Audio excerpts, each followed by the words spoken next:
Laws passed by the Parliament of India were not applicable in Jammu Kashmir, which includes Prevention of the Atrocities Act, Human Rights Act. Atrocities of Human Rights वो भी included नहीं था। आपको जानकर के आश्चर्य होगा कि POCSO was not implemented in Jammu Kashmir. Prevention of children from sexual abuse. आपको जानकर के आश्चर्य होगा कि women property right was not implemented, जिसके सबसे बड़े वोकल एडवोकेट जवाहरलाल नेहरू थे। That was not applicable in Jammu and Kashmir. और आपको जानकर के यह भी आश्चर्य होगा कि अगर कश्मीरी बहन किसी नॉन कश्मीरी से शादी हो जाए तो वो भी प्रॉपर्टी राइट से वंचित हो जाती थी। यह स्थिति आकर के खड़ी। और जो राजीव गांधी जी ने 73rd 74th अमेंडमेंट एक्ट लागू किया वह भी जम्मू कश्मीर पर लागू नहीं था। That was also not applicable on Jammu and Kashmir. Gujjar Bakarwal को reservation not applicable. Reservation to ST, आज हम सब लोग बड़े चैंपियन बनते हैं SC ST SC ST, कहां चुप रहे सब? कहां क्यों नहीं बोल पाए एसटी के रिजर्वेशन के बारे में? क्यों नहीं बोल पाए गुजर बकरवाल के रिजर्वेशन के बारे में? मैं यहां यह भी आपको बताना चाहता हूं कि वेस्ट पाकिस्तान से आए हुए हमारे यहां इस देश में 3 प्रधानमंत्री और उप प्रधानमंत्री हुए। मनमोहन सिंह जी वेस्ट पाकिस्तान से आए थे, वो यहां आकर के प्रधानमंत्री बने। IK गुजराल वेस्ट पाकिस्तान से आए थे, वो यहां पर प्रधानमंत्री बने। हमारे deputy prime minister Lal Krishna Advani ji waste Pakistan से आए थे, वो यहां पर डिप्टी प्राइम मिनिस्टर बने। लेकिन आप आश्चर्य करेंगे कि पाकिस्तान ऑक्युपाइड कश्मीर से आया हुआ व्यक्ति जम्मू कश्मीर की विधानसभा में पंचायत का चुनाव नहीं लड़ सकता था। वो विधानसभा का सदस्य नहीं बन सकता था। ये आर्टिकल 370 की देन थी, जिसके बारे में अभी भी लोग बोलते हैं कि आर्टिकल 370 को वापस लाना चाहिए। वो आर्टिकल 370 क्या देता था? यानी वो पंचायत का चुनाव न लड़ सके, विधानसभा का सदस्य न बन सके, विधानसभा में वोट न दे सके। They were not allowed to give votes. ये स्थिति आकर के खड़ी थी और ये आर्टिकल 370 के तहत हम लोगों को देखने को मिला। आपको जान करके बहुत आश्चर्य होगा कि जम्मू कश्मीर में पंजाब से सफाई कर्मचारियों को लाया गया और उनको बसाया गया और उनको कहा गया कि आपको यहां पर हम जम्मू कश्मीर की नागरिकता देंगे। आप आश्चर्य करेंगे उपसभापति जी कि उनको इतने सालों तक सिर्फ सफाई कर्मचारी की नौकरी का अधिकार था, बाकी उनका बेटा न डॉक्टर बन सकता था, न इंजीनियर बन सकता था, न वो एडमिशन ले सकता था। आप देखिए कि कानून को की धज्जियां इस आजाद भारत में, अगर हम ग्लोरियस जर्नी ऑफ 75 इयर्स की चर्चा कर रहे हैं तो ये बातें सामने आनी चाहिए कि सफाई कर्मचारी का बेटा सफाई कर्मचारी बन सकता है। He will not get admission in engineering college. He will not get admission in in medical institutions, and he will not get any reservation for any services in Jammu Kashmir. यह स्थिति ला करके खड़ी की। मैं धन्यवादी हूं इस पार्लियामेंट का। और again after the bad lot we got the good lot, and at the good lot on 5th of August 2019 abrogated Article 370,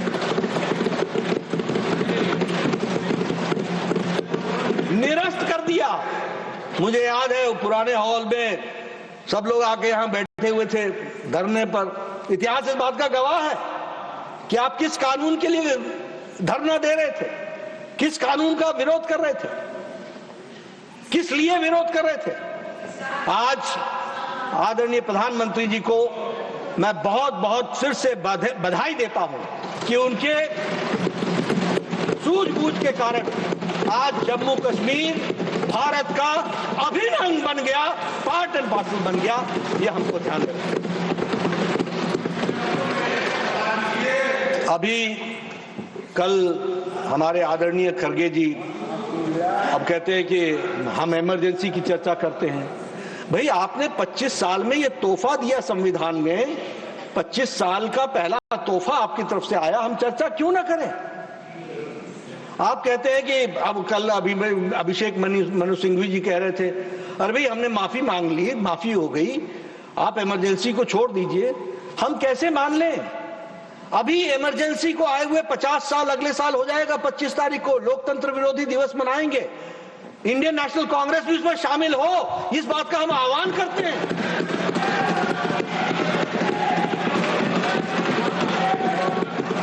वो 50 साल हम इमरजेंसी के प्रजातंत्र का गला घोटने का कुत्सित प्रयास हुआ। अगर आपके दिल में कहीं भी उनके प्रति कोई रहम है, अगर आपके दिल में कहीं कोई प्रायश्चित है, तो मैं आह्वान करता हूं और आपको बिफोर टाइम बताता हूं, 25 जून 2025 जरूर आप लोकतंत्र विरोधी दिवस में शामिल होइए और उसके बारे में आप चर्चा कीजिए। अब उसमें भी मैं एक बात कहना चाहता हूं, इमरजेंसी किस लिए लगी? देश को खतरा था क्या? देश को खतरा था क्या? नहीं, देश को खतरा नहीं था, कुर्सी को खतरा था।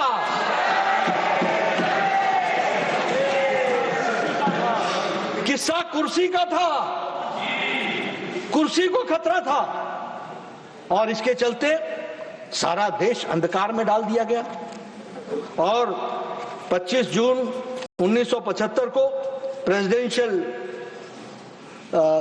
असेंट के द्वारा आर्टिकल 352 ऑफ द कॉन्स्टिट्यूशन में इंटरनल डिस्टर्बेंस बताते हुए फंडामेंटल राइट्स को 19 और 21 आर्टिकल को निलंबित कर दिया गया और उसमें लगभग 1 लाख से ज्यादा लोग मीसा और डीआईआर में बंदी हुए। 22 महीने के लिए 1 लाख से ज्यादा। और मुझे यह गौरव के साथ कहना होता कि उस समय के जनसंघ और उस समय के आरएसएस के लोग, उसमें कम से कम 75,000 से ज्यादा हमारे लोग थे जो जिनको बंदी बनाया। प्रजातंत्र की रक्षा के लिए हम सब लोगों ने अपने आप को आत्मसात करते हुए। और मैं यहां यह भी बताना चाहता हूं कि जहां 1 लाख से ज्यादा लोगों को मीसा और डीआईआर में बंद किया गया। अब देखिए, ये जर्नी में बातें आती हैं तो ध्यान में रहती है। मनोज जी बैठे हैं, हमारी मीसा भारती जी पहले सदस्य रही हैं यहाँ की, आजकल लोकसभा की सदस्य हैं। आप लोगों को मालूम नहीं होगा उनका नाम मीसा क्यों पड़ा।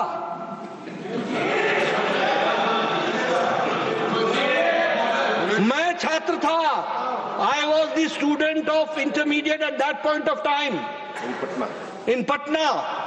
I was twice arrested from the class. हम पढ़ने गए थे, हमको क्लास से अरेस्ट किया गया, हमने वो भी दिन देखे। लेकिन मीसा नाम क्यों पड़ा? इसलिए क्योंकि लालू जी जब मीसा बहन पैदा हुई तो वो जेल में थे, मीसा में बंद थे, maintenance of internal security act में बंद थे। आज ठीक है, साथ साथ है, समय का फेर है, ये भी ग्लोरियस जर्नी का पार्ट है।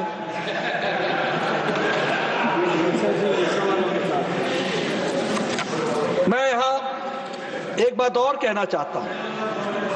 आजकल इस बात की भी बड़ी चर्चा होती है कि मीडिया का गला घोटा जा रहा है। कल गोदी मीडिया कह दिया गया, कल और कुछ कह दिया गया। अरे आपको मालूम नहीं है मीडिया का तपस्या? आप जरा 1975 के इंडियन एक्सप्रेस और स्टेट्समैन के आप एडिटोरियल्स निकाल करके देखिए, ब्लैंक है, ब्लैंक। और वो डट के खड़े रहे।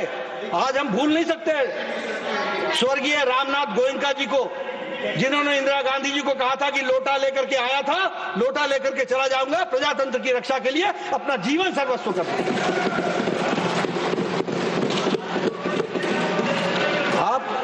आप मॉडर्न इंडिया में दूसरा है सर, इनका तपस्या का डेफिनेशन दूसरा है।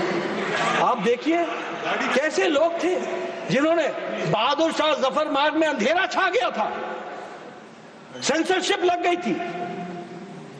कुछ लिखने के पहले सेंसरशिप से उसकी क्लियरेंस चाहिए थी। मीठी मीठी लिखो, खट्टी खट्टी बंद करो। और आज आप गोदी मीडिया की बात करते हो। हमें मीडिया को सैल्यूट करना चाहिए। जब समय क्राइसिस का आया तो मीडिया खड़ा रहा, डट करके खड़ा रहा और उसने इमरजेंसी को विरोध किया। और आप देखिए, आपकी कुर्सी खतरे में पड़ी। आपने 39th, ये कॉन्स्टिट्यूशनल जर्नी का पार्ट है, 39th कॉन्स्टिट्यूशनल अमेंडमेंट एक्ट 1975 आप लेकर के आ गए। और क्या कहा आपने, उपसभापति जी? उसमें कहा कि राष्ट्रपति, उपराष्ट्रपति, स्पीकर और हमारे प्रधानमंत्री जी, इनके इलेक्शन को कोई चैलेंज नहीं करेगा, कोई चैलेंज नहीं करेगा। आप बताइए ये ब्लैक लॉ था कि नहीं था? आप बताइए ये बैड लॉ था कि नहीं था? क्या आप जुडिशियल स्क्रूटनी से अपने आप को निकाल रहे थे? और उसमें भी देखिए फिर आपने क्या कहा कि amendment will be applied retrospectively, पीछे से लागू होगा। यानी अपने करतूतों को छुपाने के लिए और करतूतों से बचने का तरीका ढूंढने का काम किया। और उसके बाद आप देखिए, आप यहीं पर रुक जाते तो भी हम समझते। आप 42nd कॉन्स्टिट्यूशनल अमेंडमेंट एक्ट 1976 लेकर के आ गए। वो 42nd कॉन्स्टिट्यूशनल अमेंडमेंट एक्ट 1976 क्या था?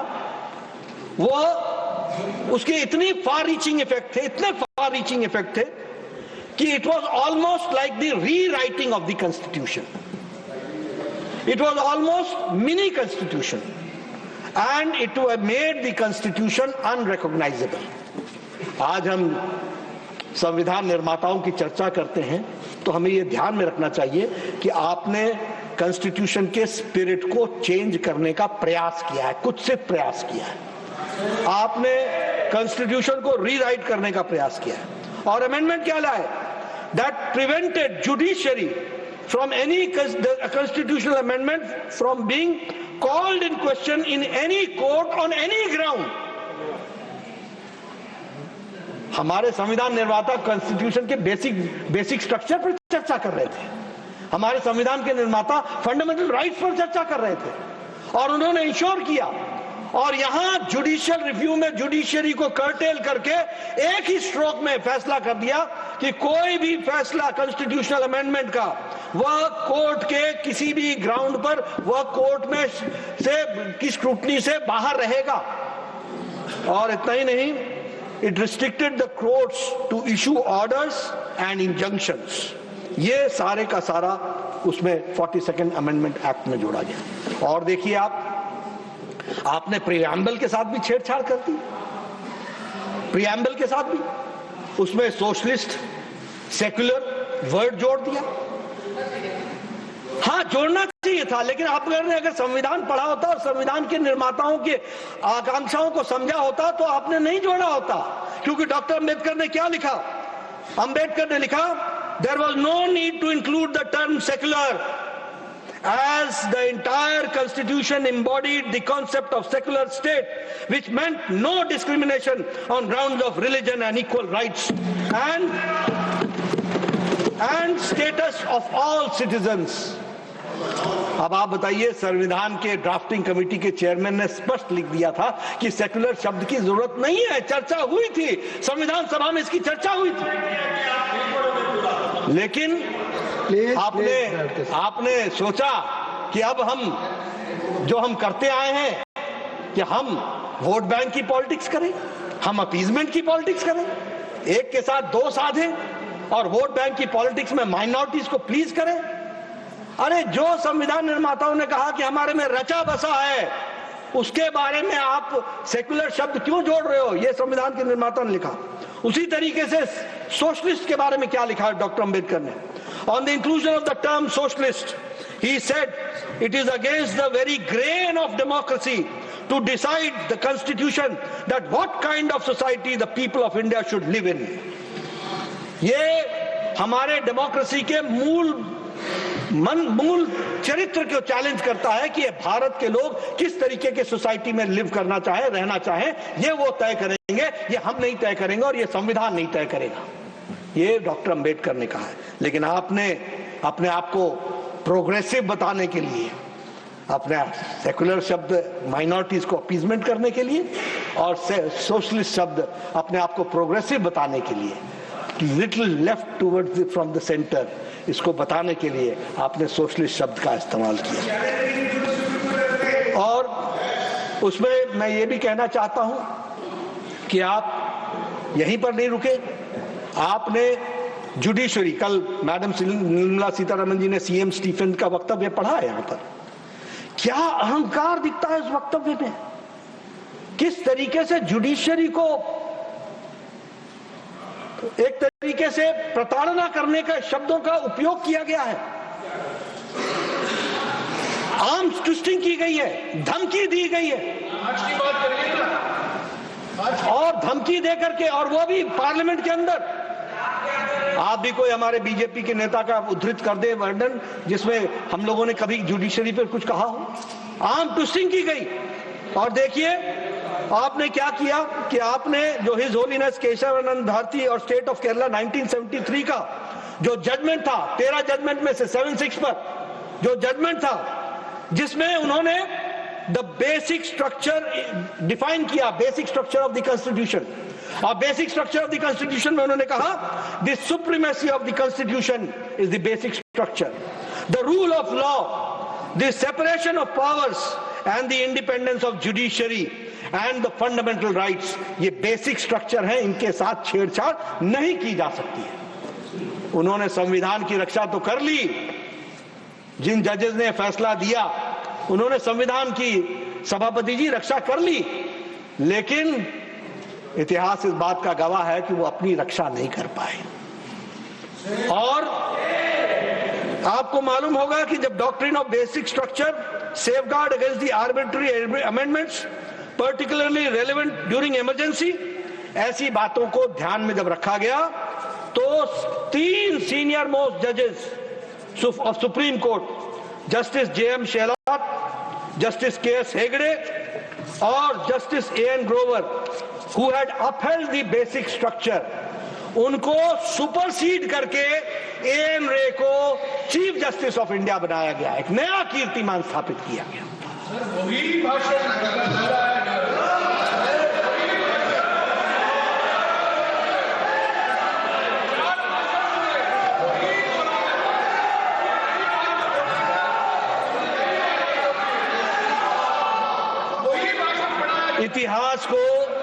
इतिहास को पुख्ता करना ये हमारी जिम्मेवारी है सभापति जी।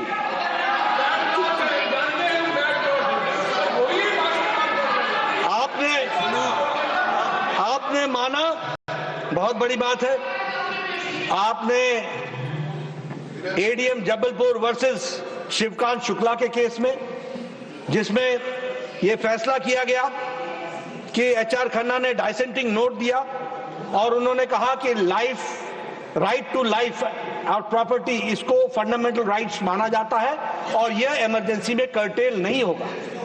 तो आपने जस्टिस HR खन्ना को भी चलता कर दिया।